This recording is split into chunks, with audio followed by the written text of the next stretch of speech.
Suatu malam, anak laki-laki ini tanpa sengaja menaruh jam waker terbalik dan tertidur pulas. Ia tiba-tiba terbangun di malam hari dan melihat jam. Waktu menunjukkan sudah pukul jam 10:20. Ia merasa sudah sangat terlambat. Dengan panik, ia cepat-cepat berpakaian, mengambil tas dan berlari menuju sekolah. Namun saat itu, ia berpapasan dengan ayahnya yang baru saja bangun tidur. Sang ayah bertanya, "Nak, mau ke kamar mandi?" Anak itu menjawab, "Tidak ayah, aku harus pergi ke sekolah. Ayah sendiri yang bilang kita harus berangkat jam 4 pagi." Ayahnya sempat terkejut lalu ikut merasa sudah terlambat. Ia pun bersiap bersama putranya. Semua kegaduhan itu membuat ibu ikut terbangun. Dengan kesal, ibunya bertanya, "Siapa yang bilang kita terlambat?" Saat ia membuka tirai, ternyata di luar masih gelap, dan ketika jam dibalik ke posisi yang benar, barulah mereka sadar ternyata waktu masih pukul 2 dini hari. Namun keesokan paginya, ia benar-benar terlambat ke sekolah. Bel berbunyi dan monitor kelas bernama Lili langsung mencatat keterlambatannya. Anak itu berlari masuk kelas dan melempar tasnya ke kursi. Lili berdiri dan berkata, "Kamu terlambat, 1 poin dipotong. Tas di atas kursi itu 1 poin lagi. Seragam ada noda coklat 1 poin lagi. Dan bukannya melihat buku, kamu malah menatap aku 1 poin lagi." Mendengar itu, anak itu kesal. Ia lalu menggambar sketsan Lili di bukunya, membuatnya seperti seorang penyihir. Lili langsung merampas buku itu sambil berkata, "Kamu membuatku jadi penyihir 1 poin lagi." Anak itu berkata, "Kembalikan bukuku, aku tidak mengganggu siapapun." Tapi Lili menjawab, "Siapapun yang tidak memperhatikan di kelas tidak akan dimaafkan. Selama aku jadi monitor, ucapanku harus dipatuhi." Saat melihat ke ruang tengah, puluhan jam waker berbunyi bersamaan. Butuh setengah jam untuk mematikannya semua. Lalu anak itu masuk keluar sambil berkata, "Apa yang harus aku lakukan? Aku takut terlambat lagi, jadi kupasang banyak alarm." Kali ini ia tiba di kelas lebih awal dari siapapun. Semua murid heran, seolah terjadi keajaiban. Di hari ketiga, ayahnya terbangun karena geli saat melihat ternyata anaknya sudah ada di dekatnya.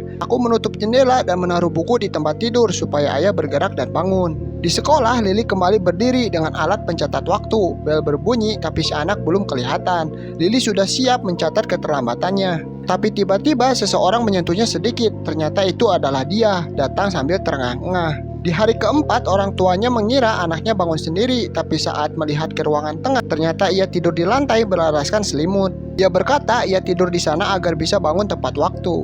Kali ini pun Lili sudah berdiri di depan pintu kelas. Bel berbunyi, ia bersiap mencatat keterlambatan, tapi tinta penanya habis. Saat itu seseorang memberinya pulpen baru. Ketika ia menoleh, ternyata anak itu lagi yang tiba tepat waktu. Mata Lili membelalak seolah ia melihat hantu.